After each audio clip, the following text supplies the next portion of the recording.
This was a traumatic situation for my good officers, and they were good officers. Most of them would have been members of the Church of Jesus Christ of Latter-day Saints. A couple were not active. There might have been one or two that were not members of the church. I was. Detective Caldwell was. Detective Finlayson was. The part-time female officer at the crime scene, she was. But nobody's faith was shook by this. We recognized them for what they were. They were mentally sick criminals. Yeah.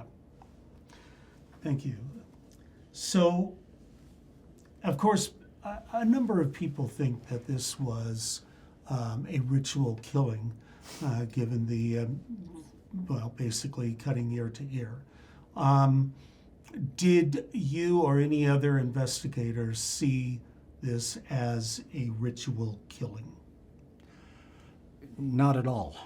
There was no ceremony type of thing about the crime scene. The only thing that puts a religious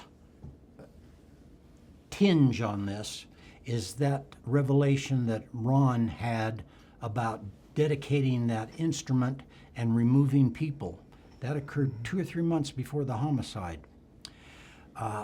I don't remember seeing anything that would have caused me to consider that to be a ritualistic killing. And for the past, for about 15, 20 years of my professional career, I taught across the country on Satanism, witchcraft, voodoo, ritualistic killing. And so I clearly understand what ritualistic killing was.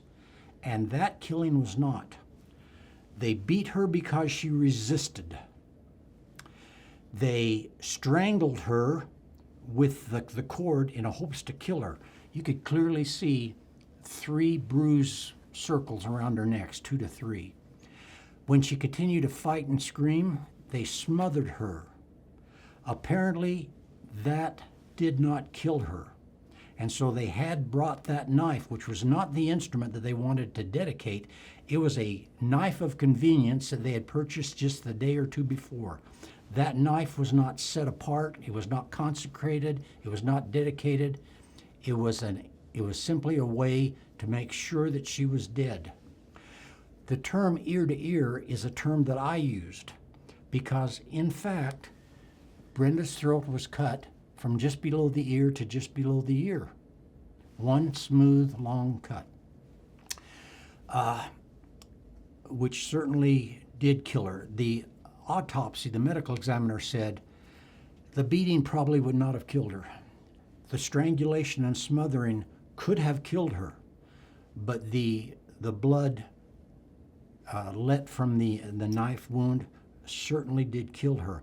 I think she was alive when her throat was cut, because if you remember, Knapp and Carnes said that Ron's pant legs from the knee on down were pretty well blood covered. They then went back into the bedroom with Erica, and they loved that little baby, they said. They didn't want to beat the baby, so Dan put his hand on top of the baby's head and simply used the knife in the same fashion that had been used on Brenda. We believe that Ron killed Brenda and Dan killed Erica. No temple reference, nothing there. And I have been through the temple, and I saw nothing at the crime scene that would cause me to go, oh, this was related to the church. Not at all.